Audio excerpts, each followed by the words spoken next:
नमो नमः।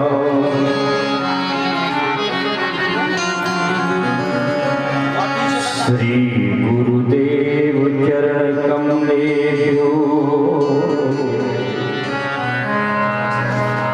सूर्यकोटि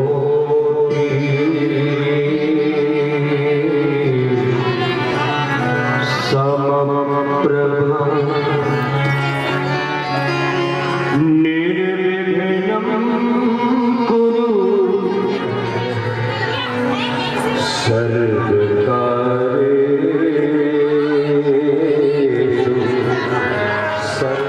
चैतन्य साधुतं शान्तं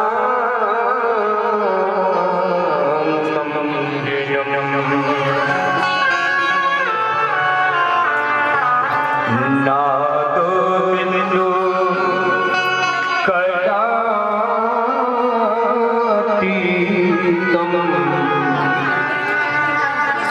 तस्मै श्री गुरुवे नमः।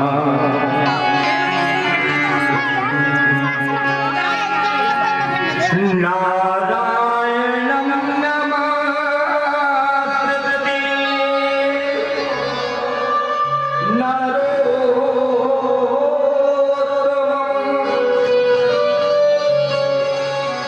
मुदीरयेत्।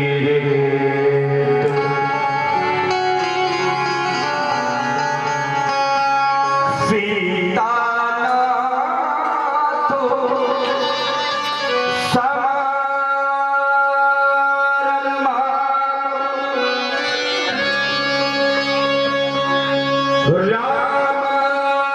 रामानन्दाय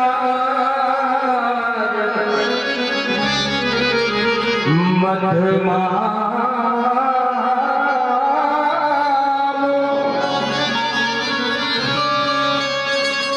अस्मदाचार्य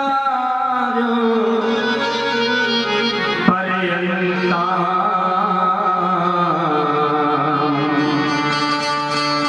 वन्दे मुखादरविन्दनेत्रात्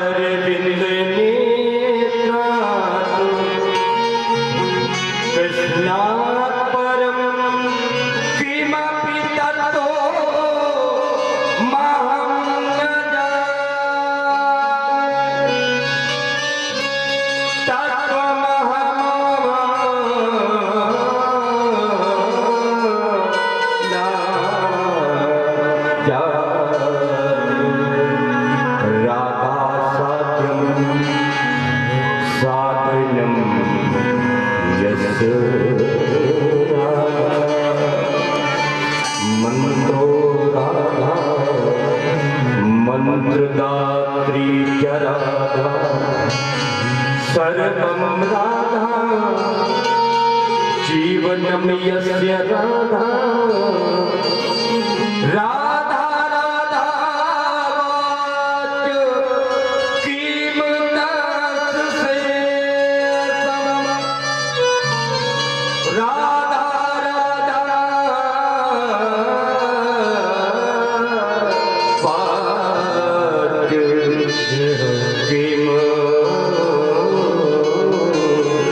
तस्य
जय नमन किशोर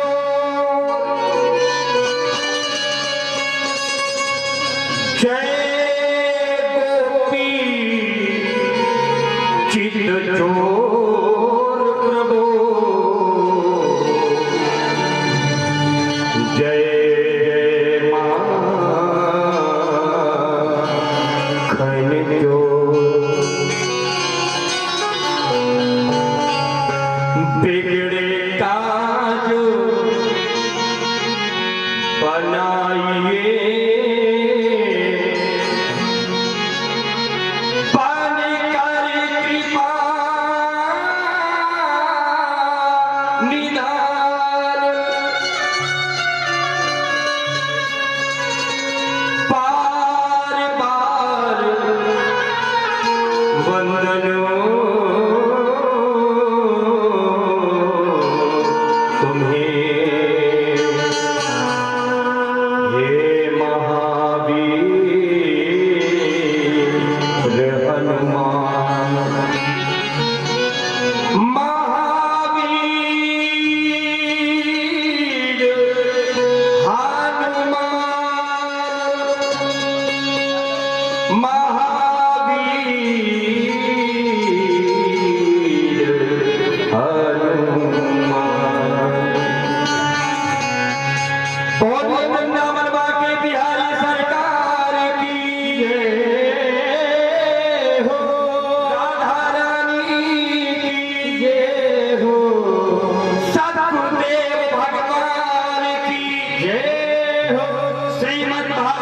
महापुराण की संत समाज की अपने अपने माता पिता की जय जय श्री राधे।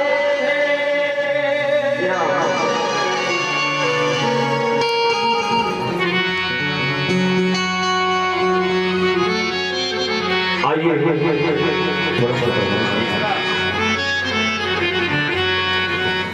भागवती गंगा में प्रवेश करने से भागवती गंगा में स्नान करने से पूर्व मनमानी करने के द्वारा अपने अंतःकरण को पवित्र करने हेतु एवं समीप के वातावरण को पवित्र करने के हेतु आइए भागवत नाम संकीर्तन सभी लोग तन्मयता के साथ पूर्ण श्रद्धा के साथ और समर्पण के साथ करते हैं।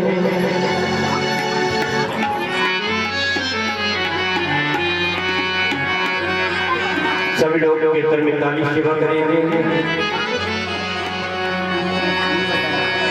सभी लोग ताली सेवा भी करेंगे और साथ साथ कीर्तन का गायन भी करेंगे।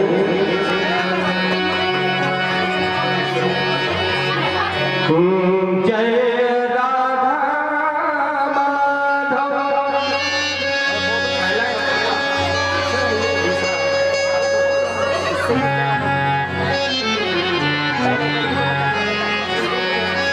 जय राधा माधव राधा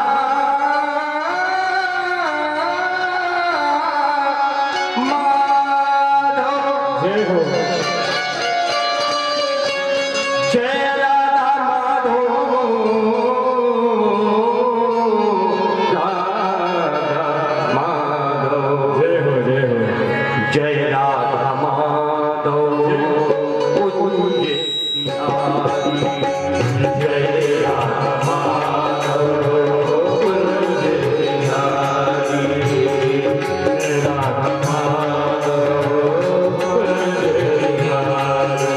सभी लोग याद आ जाइए।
श्रीमद् भागवत महापुराण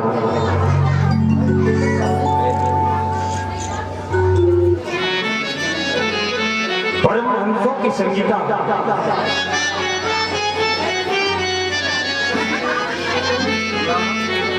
वैष्णव संतों का परम धन श्रीमद् भागवत महापुराण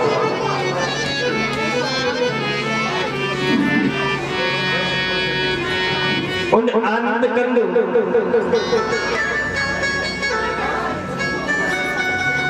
अनंत कोटि ब्रह्मांड नायक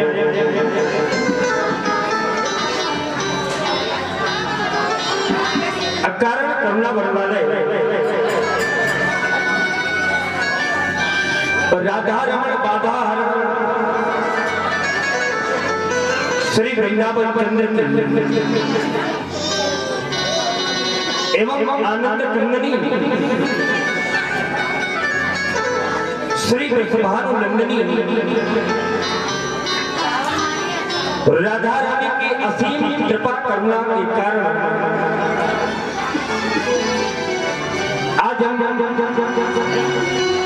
विश्राम दिवस की कथा में प्रवेश करने जा रहे हैं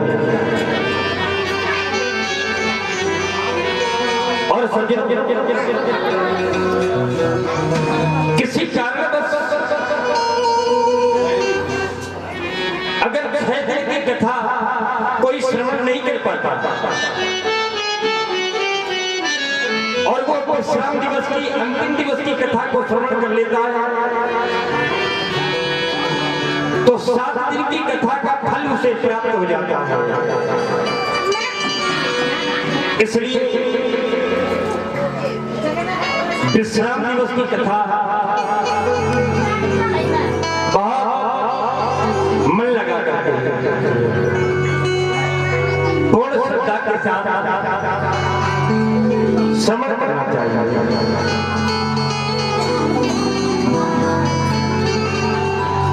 ये भागवत की कथा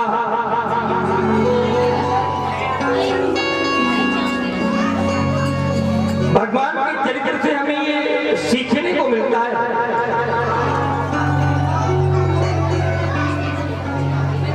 कि माता पिता के प्रति संतान का दायित्व क्या है।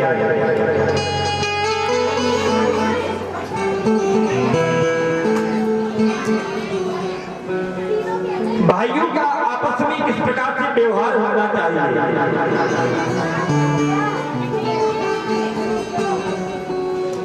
बहुओं का सासों के प्रति क्या कर्तव्य है और सास का बहू के प्रति क्या कर्तव्य है, ये संपूर्ण शिक्षा हमें भगवत चरित्र से प्राप्त हुआ करती है।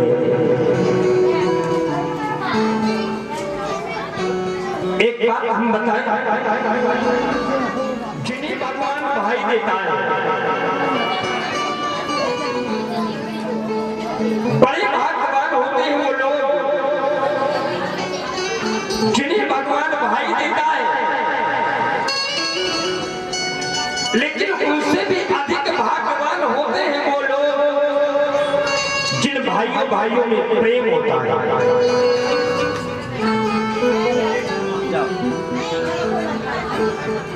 पर बड़े अभागी होते हैं वो लोग कि भगवान भाई तो देता है लेकिन भाई के बीच में प्रेम नहीं होता।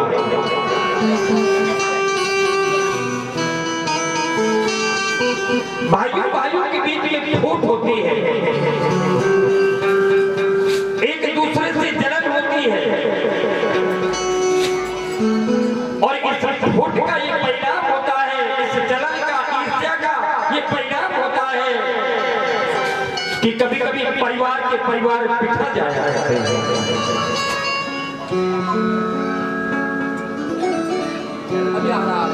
भाई के बीच में प्रेम होना चाहिए। अगर प्रेम है, भले ही दूर रहते हैं, लेकिन अगर प्रेम है तो दूसरे लोग सतर्क रहते हैं कि कुछ कहने की आवश्यकता नहीं है, क्योंकि भाई सब एक है। कोई अगर बात पड़ जाएगी तो सब एक हो जाते हैं। इसलिए भाई के बीच में प्रेम होना चाहिए और अगर फूट है तो उसका परिणाम फिर बहुत भयंकर होता है। जिस समय राम जी ने रावण को 21 बाण मारे, ध्यान दीजिएगा,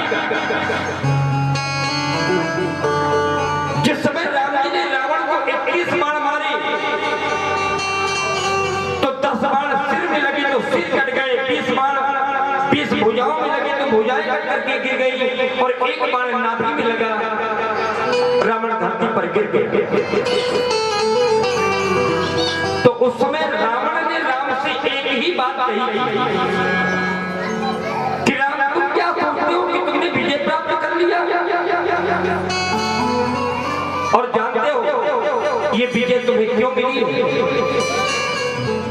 ये विजय तुम्हें इसलिए मिली है क्योंकि युद्ध में तुम्हारा भाई लक्ष्मण तुम्हारे साथ में था, लेकिन मेरा भाई विभीषण मेरे विरोध में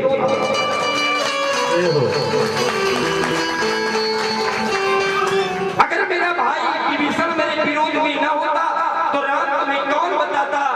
कि रावण की नाभि में अमृत। जय हो। अगर विभीषण ये रहस्य न बताता तो राम तुम रावण को कभी मार नहीं सकते थे। भाई भाई के साथ में तो सृजन होता है, परिणाम बड़े अच्छे आते हैं। और भाई अगर भाई के विरोध में है तो वहां विनाश होता है। भाई के प्रति कर्तव्य क्या होता है, ये भगवान की कथाओं से हमें श्रवण करने को मिलता है। जिस समय राम जी वनवास जा रहे थे तो लक्ष्मण जी ने कहा था कि आपके बिना मेरा जीवन व्यर्थ है, मैं आपके बगैर इस अयोध्या में नहीं रह सकता। तो भगवान की कथाओं से हमें ये याद होता है कि हमें जीवन किस प्रकार से जीना है। सास का सम्मान बहू को करना ही चाहिए, क्योंकि रामचरितमानस में लिखा है एहिते अधिको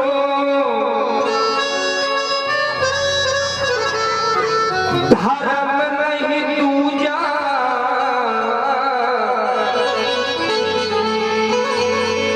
सादर सास ससुर पद पूजा। सास ससुर की बहुओं को पूजा करना चाहिए, पूजा न करें तो कम से कम सम्मान करना।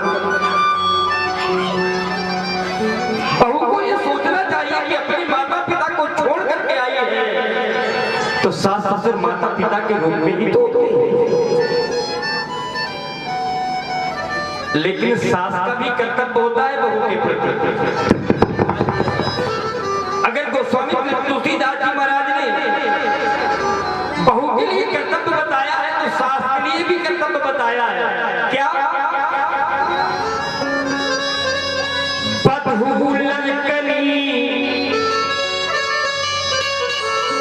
पर घर आई,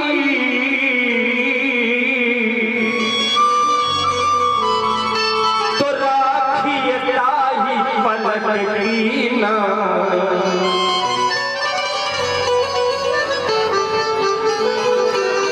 सास को सोचना चाहिए कि दूसरे घर की बेटी मेरे घर में आई है तो मेरी बेटी ही आई है,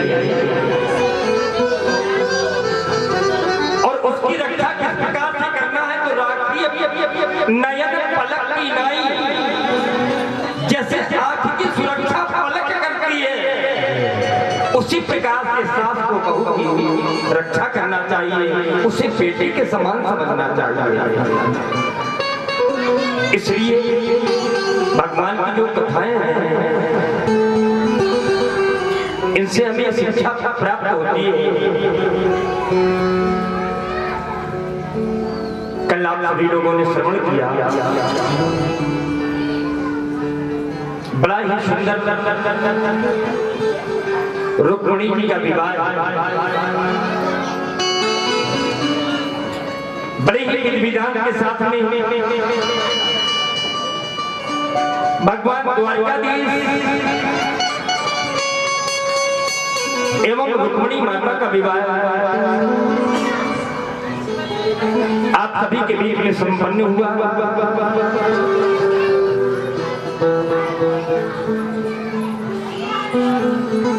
बहुत सारा नाच गाना भी हुआ, बहुत आनंद आया।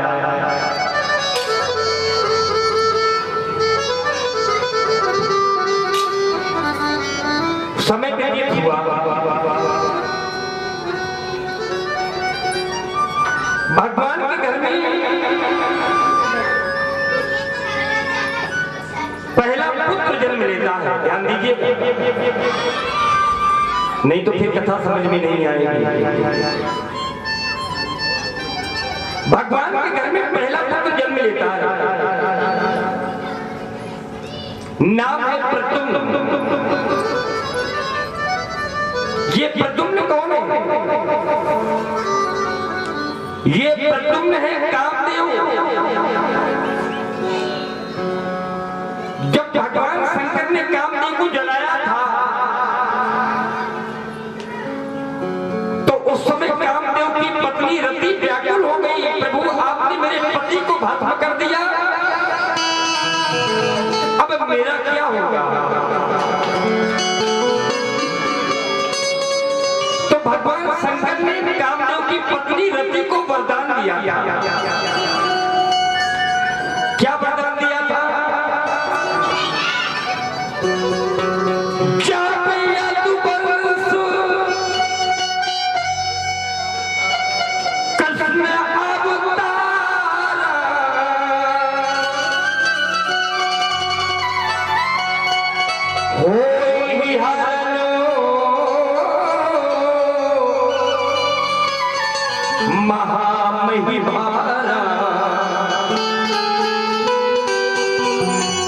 कृष्ण ने होई पति तोरा, बचन अन्यथा होई न मोरा। जब यज्ञवंश में भगवान श्री कृष्ण का अवतार होगा तो भगवान श्री कृष्ण के पहले पुत्र के रूप में तुम्हारे पति का पुनः जन्म होगा। भगवान शंकर ने रति को ये वरदान दिया और वही कामदेव आज प्रद्युम्न के रूप में भगवान श्री कृष्ण के घर में जन्म लिया। एक बात मैं कहूं, व्यक्ति जब बहुत विकास करता है, उन्नति करता है, तो उतने ही उसके जलने वाले भी पैदा हो जाए।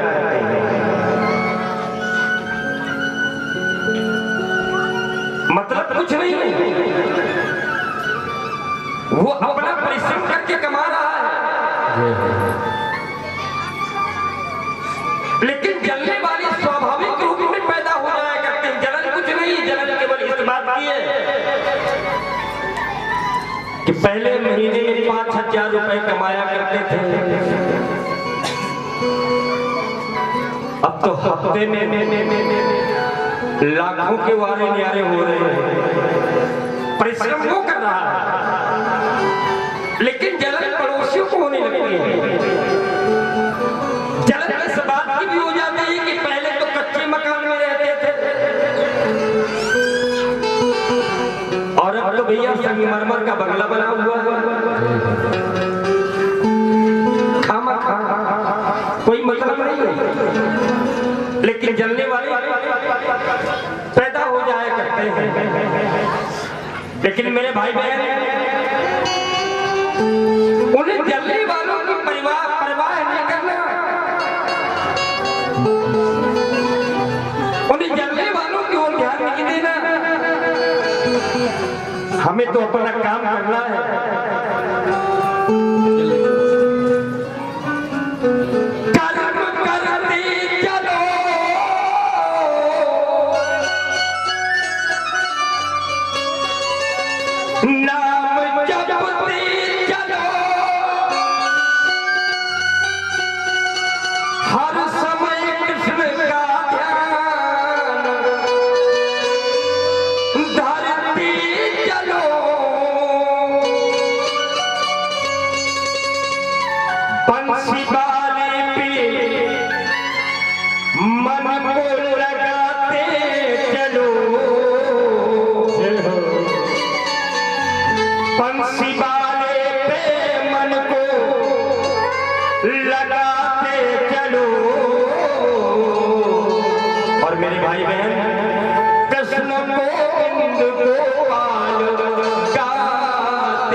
भाग्य में वो सुख भी है, लेकिन दुख आया है तो बेचैन होने की आवश्यकता नहीं, उसका सामना करना है। और जब आप उसका सामना करेंगे तो दुख को लगेगा कि मेरी कोई वैल्यू ही नहीं है, ये मुझे दुख को दुख मान ही नहीं रहा, तो दुख फिर छोड़ करके चला जाएगा। और जब जगह खाली हो जाएगी तो आपके जीवन में सुख आ जाएगा। दुख में तड़पो नहीं, सुख में भूलो नहीं। सुख आ रहा है तो कभी मेरी बाकी बिहारी को भूलना नहीं। और इस विश्वास के साथ कहते हैं कि अगर आपने सुख में भी मेरे बाकी बिहारी का आपने जप किया, भजन किया, तो याद रखना आपके जीवन में कभी दुख आएगा ही नहीं, कभी नहीं आएगा। लेकिन समस्या इस बात की है कि जब सुख आता है तो हम अपने बाकी बिहारी को भूल दुख में तड़पो नहीं, सुख में भूलो नहीं। प्राण जाए मगर नाम भूलो नहीं, मुरली बारी को मन से रिझाते चलो।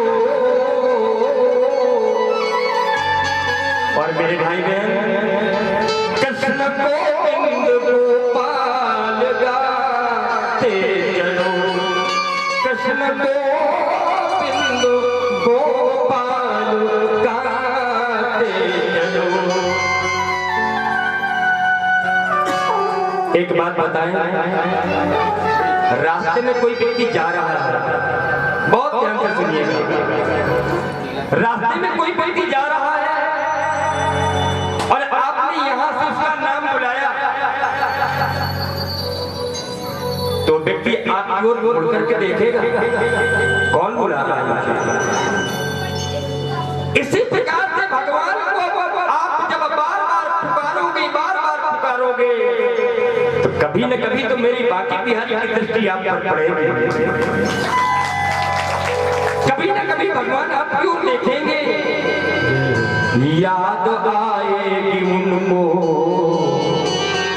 कभी ना कभी,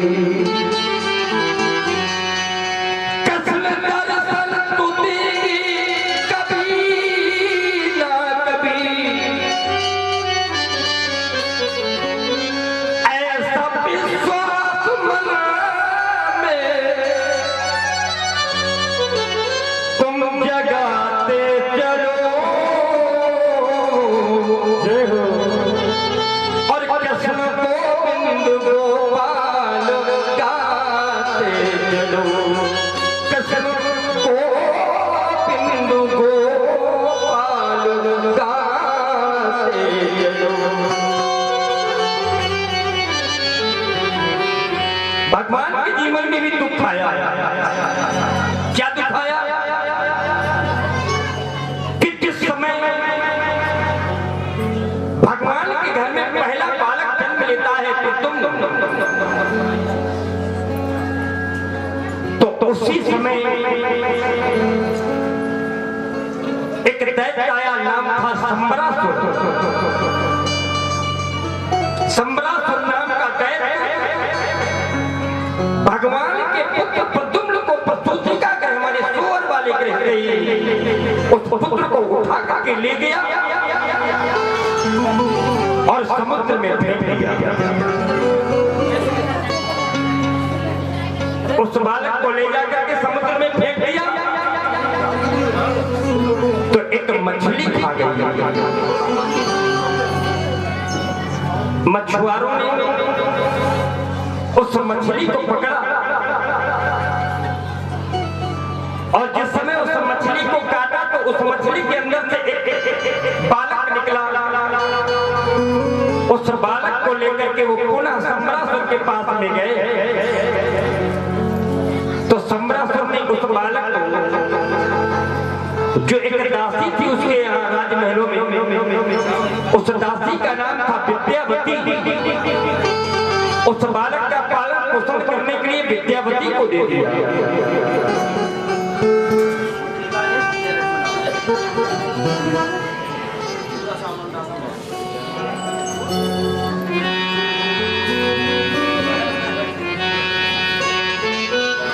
श्री राम उस बालक को पालन पोषण करने के लिए दे दिया।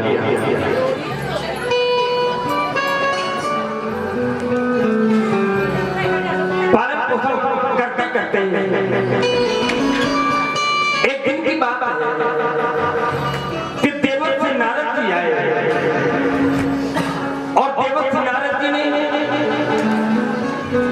विद्यावती दासी से कहा कि विद्यावती जानती हो जो जिस बालक का तुम पालन पोषण कर रही हो ये बालक कौन है? तो विद्यावती ने कहा कि मैं नहीं जानती देवत, कौन है बालक?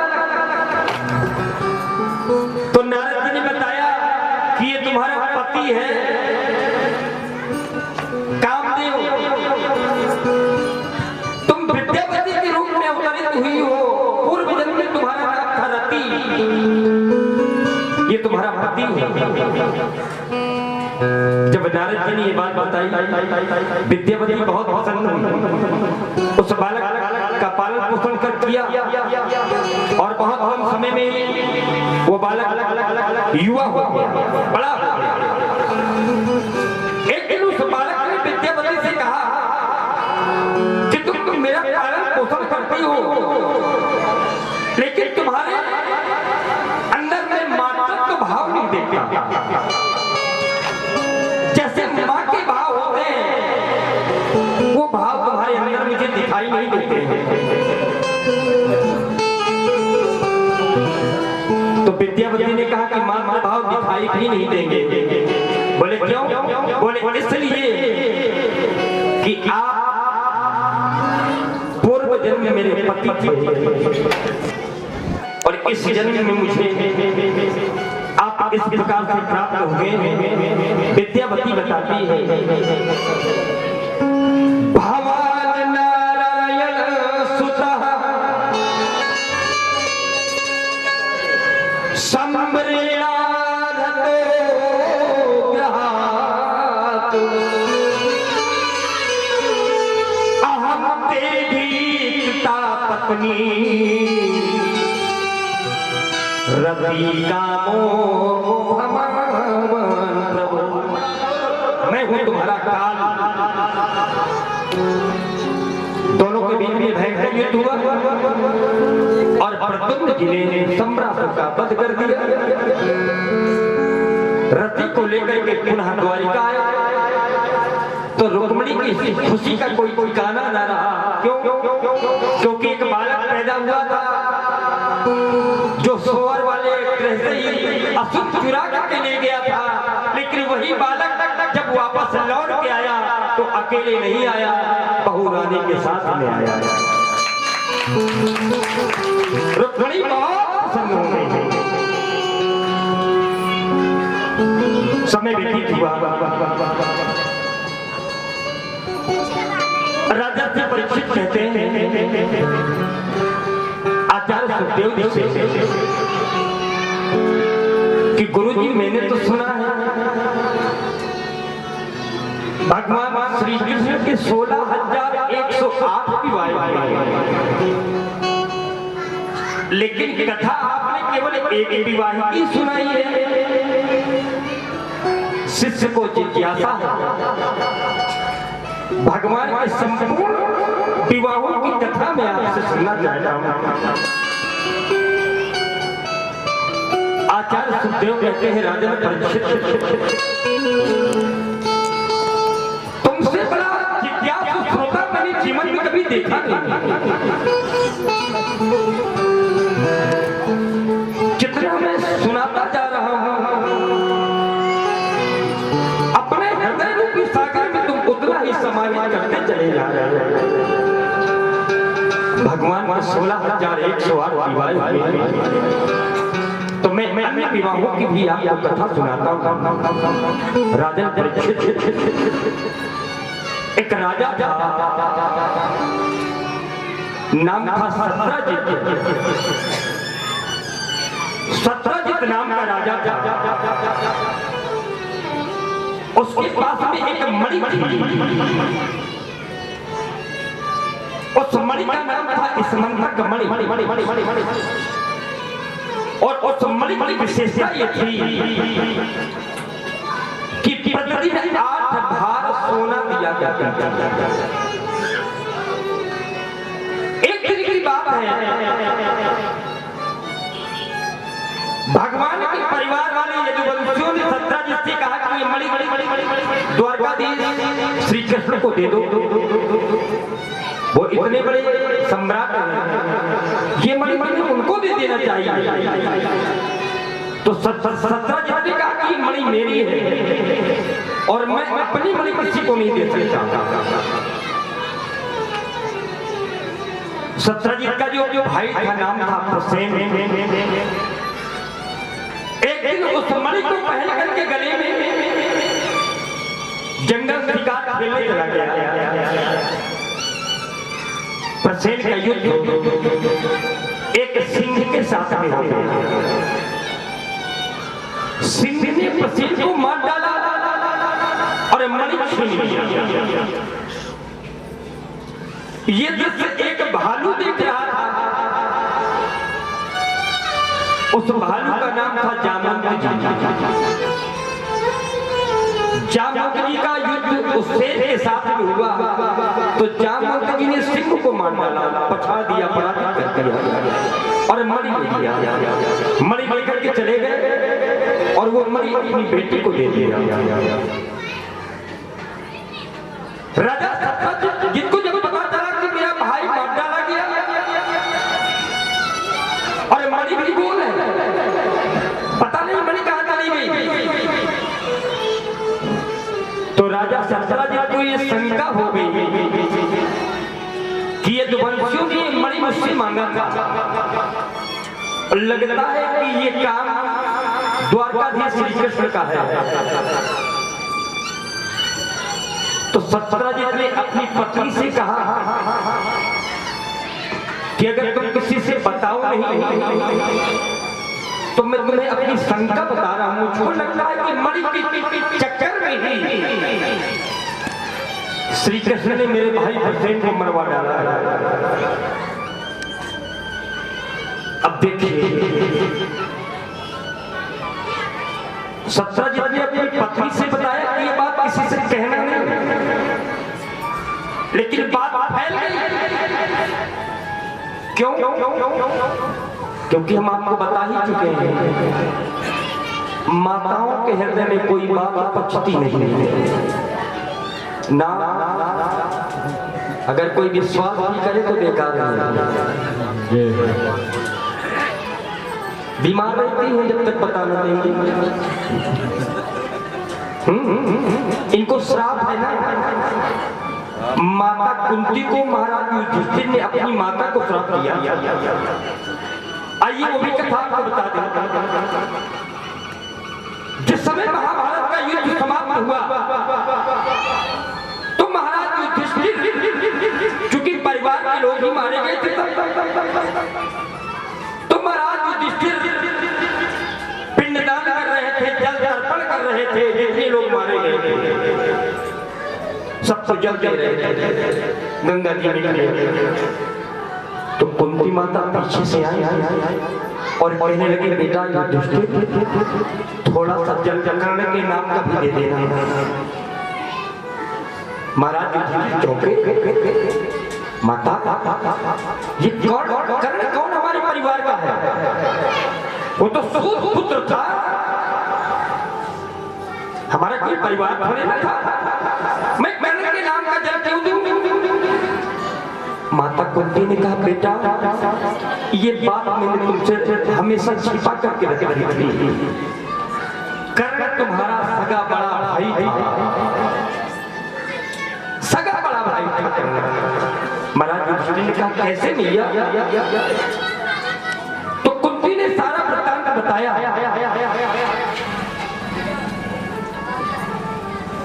कि मेरे पिताजी का नाम था सूरसेन।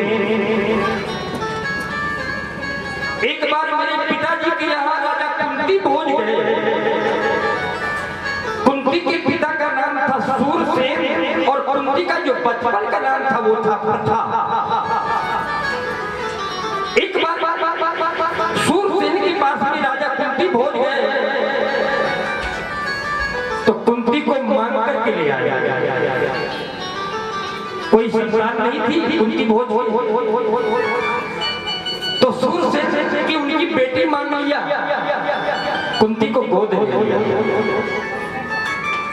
तभी से कुंती भोज को यहाँ आने के बाद ही प्रथा का नाम कुंती हो गया। एक बार राजा कुंती भोज गया, दुर्वासा ऋषि आए और दुर्वासा ऋषि जब आए तो कुंती ने उनकी बड़ी सेवा की। बहुत ध्यान से सुनिएगा, नहीं तो कथा समझ में नहीं आएगी। राजा कुंती भोज गया, ऋषि दुर्वासा आए तो कुंती ने उनकी बड़ी सेवा किया। दुर्वासा ऋषि प्रसन्न हो गए और कुंती से कहा कि बेटी तुमने मेरी बड़ी सेवा की है, मैं कुछ देना चाहता हूं। तो कुंती ने कहा कि बाबा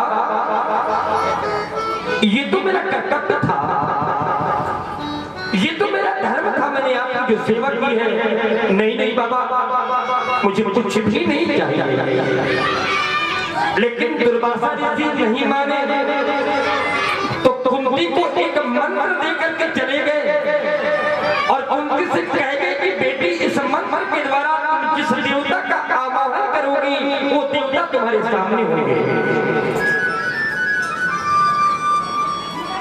कुंती ने एक बार मंत्र का परीक्षण करने के लिए भगवान सूर्य का आवाहन कर दिया। भगवान सूर्य आए और कुंती से कहने लगे, देवी तुमने हमें हमारा आवाहन क्यों किया? तो कुंती कहने लगी, मैंने मंत्र का परीक्षण किया है, आप क्षमा करें। लेकिन भगवान सूर्य ने कहा, नहीं, हमारा आना निष्फल नहीं होगा। 9 महीने बाद तुम्हारी कोख से बालक का जन्म होगा। और इतना कहकर के सूर्यदेव अदृश्य हो गए। 9 महीने बाद कुंती की कोख से एक बालक पैदा हुआ, विवाह हुआ नहीं था। तो समाज की लोक लाज के भय से, डर से कुंती ने उस बालक को एक संदूक में, एक बाक्स में बंद करके उसे नदी में प्रवाहित कर दिया।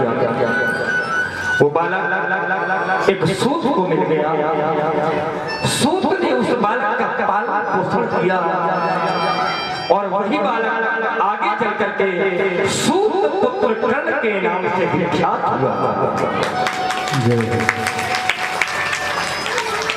जिस समय महाराज युधिष्ठिर जल तर्पण कर रहे थे, जब कुंती ने कहा कि बेटा कर्ण के नाम का भी जल दे देना, तो महाराज युधिष्ठिर ने पूछा कि कर्ण कौन है?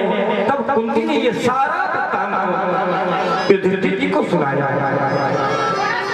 जब सारा वृत्तांत सुनाया तो महाराज युधिष्ठिर की आंखों से आंसू बहने लगे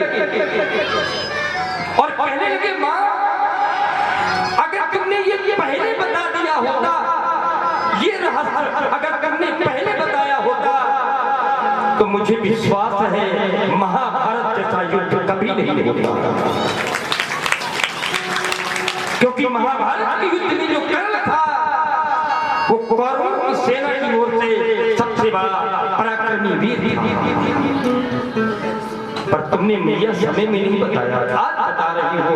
जाओ, मैं तुमको ही नहीं संपूर्ण नारी जात को ये श्राप देता हूँ कि नारियों के पेट में कोई बात पचने नहीं पाएगा। ये महाराज युधिष्ठिर का श्राप है। और इसीलिए माताएं हमारी बीमार रहती है, जब 2-4 जगह न बता दे तो खाना नहीं बचता।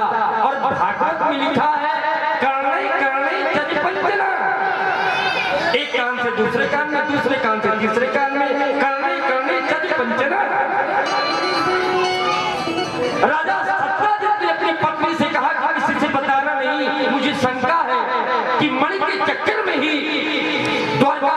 कृष्ण ने मेरे भाई को मरवा डाला,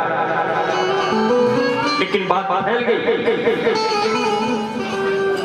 और फैलते फैलते बात द्वारकाधीश श्री कृष्ण तक पहुंची। भगवान ने सिर में हाथ रखा, कैसा कलंक लग गया, कैसा कलंक लग गया ये हमारे भाई। कभी सोचा नहीं था, बताइए, मणि की चोरी लग गई, मणि का कलंक लग गया। अब यहां से एक बात, एक शिक्षा मिलती है कि जब भगवान के ऊपर कलंक लग सकता है तो हम तो साधारण मानव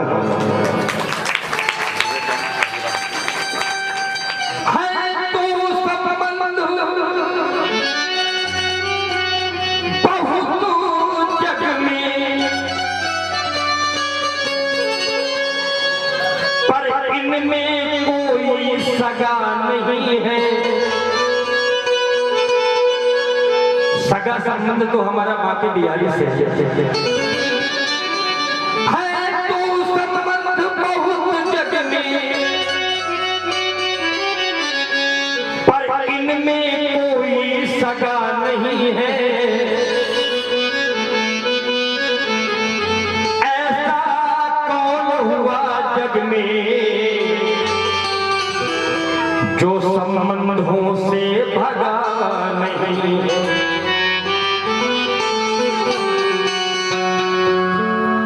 पाकर गुरु का ज्ञान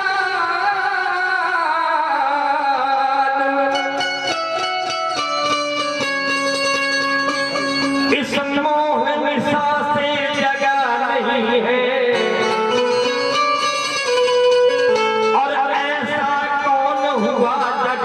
जिसमें कोई दाग लगा नहीं है।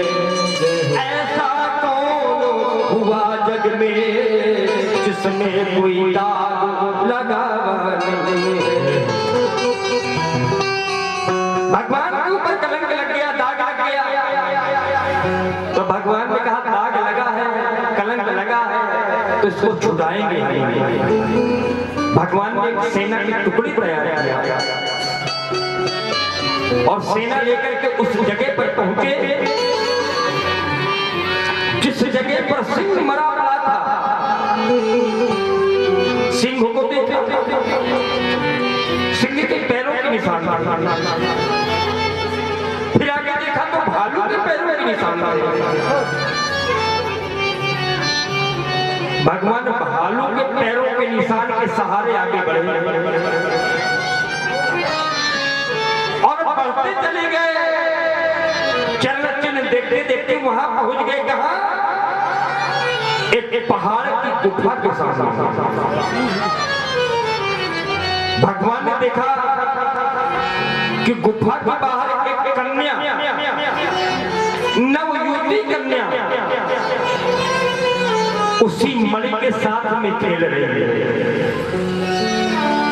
भगवान ने जब मणि को देखा तो आश्वस्त हो गए कि मणि मिल गई। और जब उस कन्या ने सेना को देखा तो कन्या डर गई और जाकर के गुफा के अंदर अपने पिता को बताया कि एक विशाल सेना आ गई है गुफा के बाहर।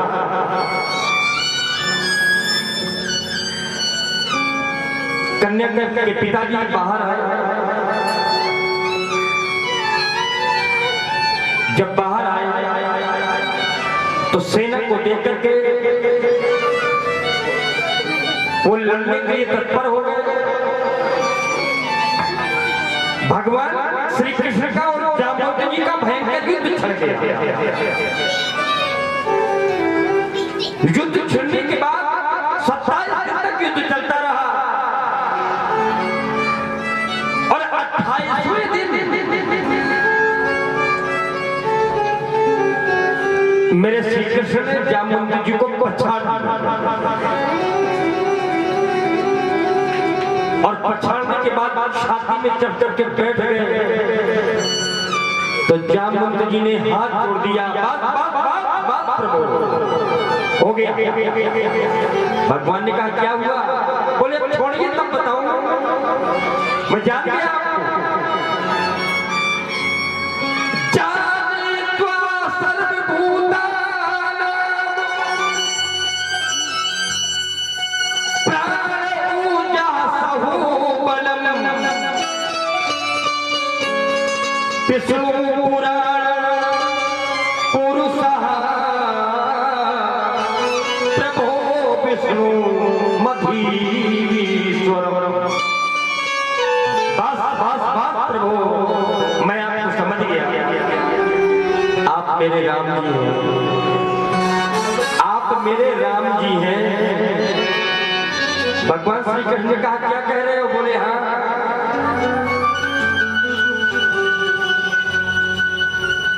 जब लंका में सारा युद्ध समाप्त हो गया, रावण मारा गया, तो भगवान अपने सेना नायकों से सेना के सामने कहने लगे कि विजय तो मिल गई है, लेकिन ये मानना पड़ेगा कि लंका में बहुत बड़े बड़े बलवान थे। तो सब लोगों ने भगवान की बात को स्वीकारा, लेकिन जामवंत जी कहने लगे प्रभु, चाहे जितने बड़े बड़े वीर रहे हो, पर मेरी जोड़ का कोई वीर लंका में नहीं था। लंका में मेरी जोड़ का कोई वीर नहीं था। राम जी ने कहा कि ऐसा कैसे कहते हो जामवंत? बोले हाँ, और बड़े बड़े वीरों को जिनको आपने मारा है, तो अब मेरा मन ये है कि अब आपका और मेरा युद्ध हो जाए। जामवंत जी ने लंका में कहा कि प्रभु आपका और मेरा युद्ध हो जाए। तो भगवान श्री राम जी ने कहा था कि जामवंत, तुम्हारी इस इच्छा की पूर्ति हम अगले जन्म में करेंगे। और आज भगवान श्री कृष्ण ने जामवंत जी को पटक दिया, तो जामवंत जी ने कह दिया बात प्रभु मैं समझ गया, आप मेरे राम जी हो। जामवंत जी ने कहा कैसे आना हुआ, ये सेना लेकर के कैसे आए? तो भगवान श्री कृष्ण कहने लगे कि चोरी का कलंक लग गया, मणि की चोरी का कलंक लगा है हमारे ऊपर। मणि लेने आए आपसे, आपकी बेटी मणि के साथ खेल रही थी, वो मणि लेने के लिए आए हैं।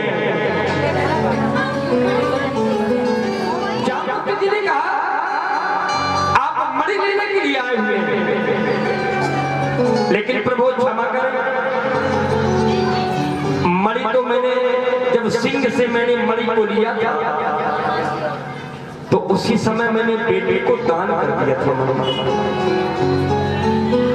और बेटे को अगर कोई चीज दान कर दी जाती है तो फिर वापस नहीं दी जाती है। अब कैसे भगवान श्री कृष्ण कहने लगे कि ये तो समस्या है।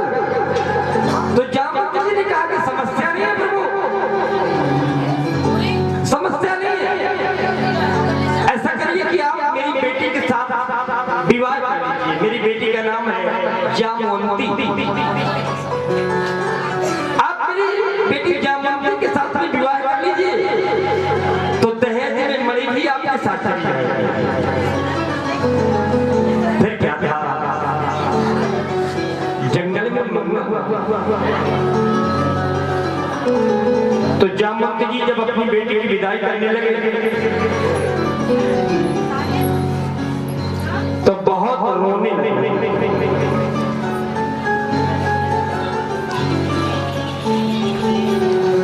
जब बेटी विदा हुआ करती है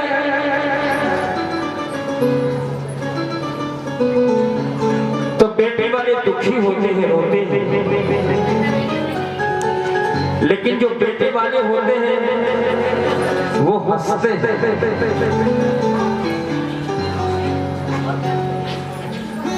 एक बार भगवान शंकर और माता पार्वती भ्रमण में निकले तो माता पार्वती ने रास्ते में एक दृश्य देखा। क्या देखा?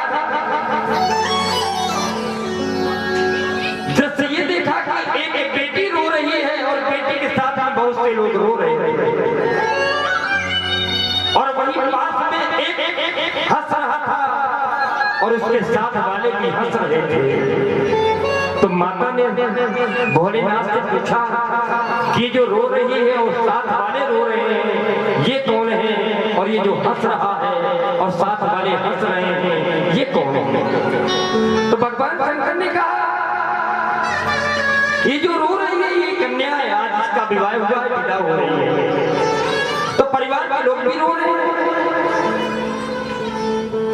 और ये जो हंस रहा है ये दूल्हा है, ये हंस रहा है। लेकिन पार्वती ये केवल आज ही हंस रहा है, कल से इसका रोना शुरू हो जाएगा,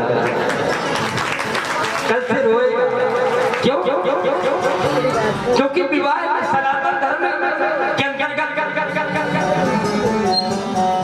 जब भावनें पड़ती हैं तो उस समय बेटी का एक परिधान होता है, पीले रंग की साड़ी पहनती है भावरों के समय पे, उसको कहते हैं पेरी।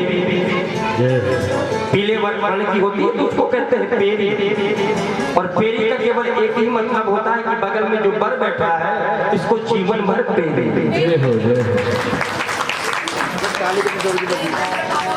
भगवान शंकर कहते हैं ये जो रो रही है ये केवल आज रो रही है, कल से इसका हंसना शुरू हो जाएगा, और ये जो हंस रहा है कल से रोना शुरू हो जाएगा। कैसे?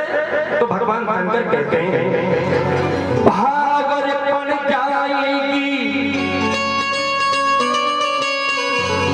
चांदिया के साथ, तो बैल के समान रोए रोए भार ढोवेगा। पत्नी और पुत्र का प्रतिपालन करी रोई रोई, और रोए रोए आंसुओं से तन को भिगोएगा। घर की गृहस्थी को जलाएगा रोई रोई, घर की गृहस्थी को जलाएगा रोई रोई, और रोए रोए अपना निज तेज यश खोएगा। काहे शिव शंकर सुनो ऐ पार्वती, दुल्हन आज रोवे दूल्हा जीवन भर रोएगा। दुल्हन आज रोवे दूल्हा जीवन भर रोएगा। आंसू बहने लगे।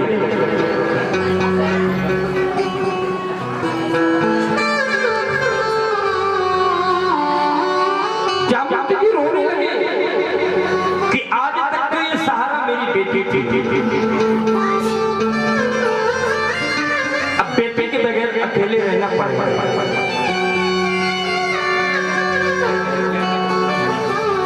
और सज्जनों एक बात मैं कहना चाहता हूं कि जब भी बेटी विदा होती है, बेटी की विदाई का दुख तो बेटी वाले ही समझ सकते हैं।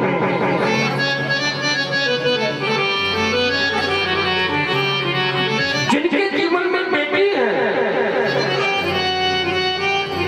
वो बेटी की विदाई की कल्पना कर करके कभी कभी दुखी होने लगते हैं।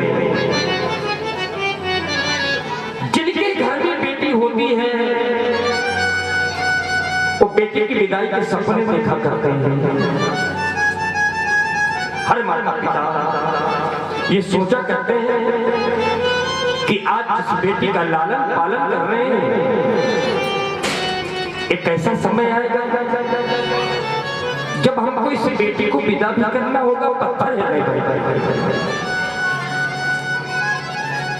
बेटी की विदाई का दुख तो वही समझ सकते हैं जिन्होंने बेटी की विदाई की होगी, पर जिसने बेटी की विदाई की ही नहीं वो इस दुख को कभी भी समझ नहीं सकते। जिसने कन्या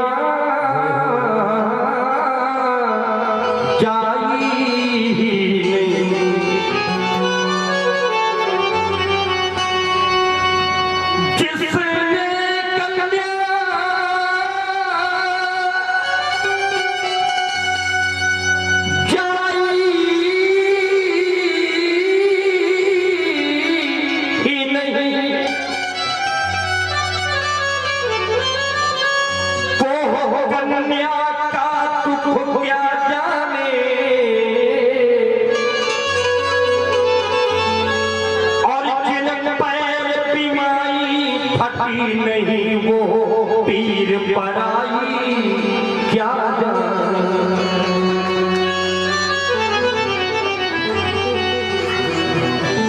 विदाई के समय, जिस समय बेटी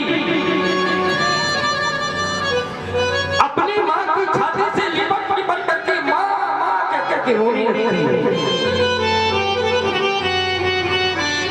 उस समय बेटी को ऐसा, उस माँ को ऐसा लगता है कि आज ये बेटी नहीं कोई माँ का कलेजा निकाल कर लिए जा रहा है। माँ अपनी बेटी को समझाती है, ये तो बेटी संसार की रीति है, जीवन भर कोई अपनी बेटी को अपने घर पे नहीं रख सकता, एक न एक दिन तो बेटी को विदा करना ही पड़ेगा, क्योंकि बेटी ये पराया है। माँ कहती है कभी वो समय था जब इस घर में मैं दुल्हन बन करके आई, वो समय था जब इस घर में मैं दुल्हन बन करके आई थी, समय परिवर्तित हुआ, अब ये समय आ गया कि इस घर से मेरी बेटी दूसरे के घर में दुल्हन बन करके जा रही है, और संसार का यही तो नियम है मेरे बंधुओं, यही नियम है। माँ अपनी बेटी को समझाती है, मैं भी दुल्हन बनकर आई,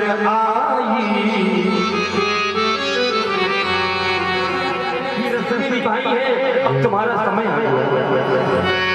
और सज्जनों, विदाई के समय माँ से भेंट करते करते उस बेटी की नजर अपने पिता तक खोजती है कि मेरे पिता कहाँ हैं, और जिस समय बेटी देखती है कि मेरे पिता एक कोने में खड़े खड़े, पिताजी भी रो रहे हैं, पिता को ऐसा लगता है कि बेटी का सामना कैसे करूं, बेटी के सामने कैसे जाऊं, क्योंकि ये दुलारी बेटी आज मुझको छोड़ करके जा रही है। उस पिता के दिल से भी पूछो,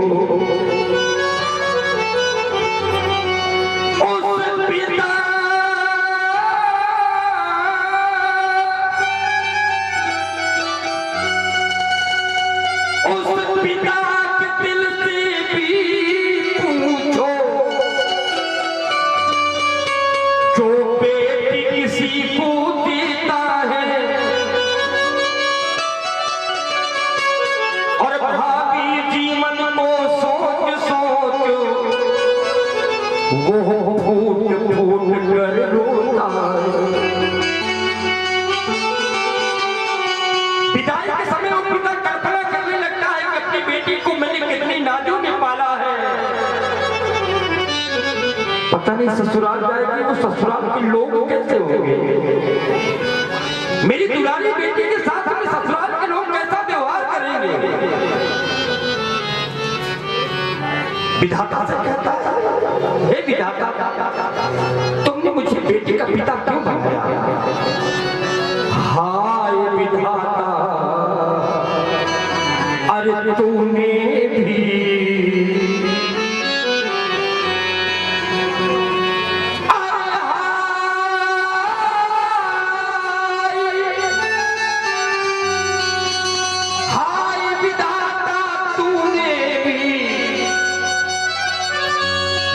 कैसी रीति बनाई है कि जिस बेटी को मैंने पाला वो बेटी हुई पराई है। और एक बात बताएं आपको, बेटी को आप कुछ भी दे दे, बेटी के माता पिता बहुत कुछ देते हैं बेटी को, लेकिन कोई माता पिता के हृदय से जाकर के पूछे कि आपके हृदय में संतोष है, तो बेटी के माता पिता यही कहेंगे कि हमने कुछ दिया ही नहीं। बेटी को चाहे सब कुछ दे दो, फिर भी संतोष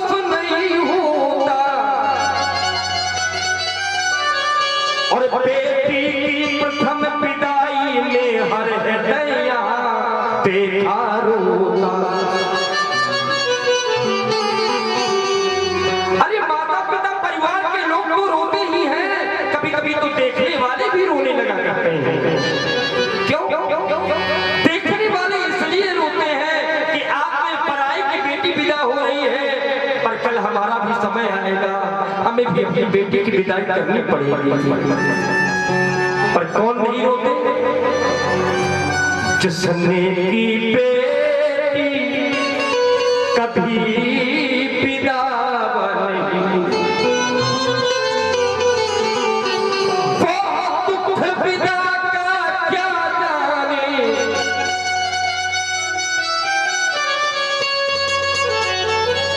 दुख विदा का क्या जाने। और जिसने जाया निज पूत नहीं, वो पूत पराया क्या जाने। और एक बात बताया, बहुत बड़े भाग्यशाली होते हैं वो लोग जो मानव जीवन पा करके किसी कन्या का कन्यादान करते हैं। अगर अपनी कन्या नहीं है, ध्यान से सुनिए, कभी कभी कई लोग कहते हैं कि अपनी कन्या नहीं है तो किसका कन्यादान करें। अरे हम कहते हैं अपनी कन्या नहीं है, जिसके 3-3, 4-4 कन्याएं हैं तो उनसे कह दीजिए कि आप इस बेटी का कन्यादान हम करें। और अगर आप ऐसा करते हैं तो बहुत बड़ा प्रमाण करते हैं। बेटी मात्र धरोहर होती और करना पड़ता इसका दान, और सब दानों में दान श्रेष्ठतम महादान है कन्यादान। महादान है कन्यादान, महादान है कन्यादान। लेकिन कन्यादान करने के पहले भी सोचना है। क्या सोचना? महादान के योग कौन है? जिसको हम ये कन्यादान महादान कर रहे हैं, क्या हमारी कन्या के योग है कि नहीं, ये विचार करना है। महादान के योग कौन है? पहले कर लो सोच विचार, क्या होगा भविष्य बेटी का और कैसे होगा जीवन पार।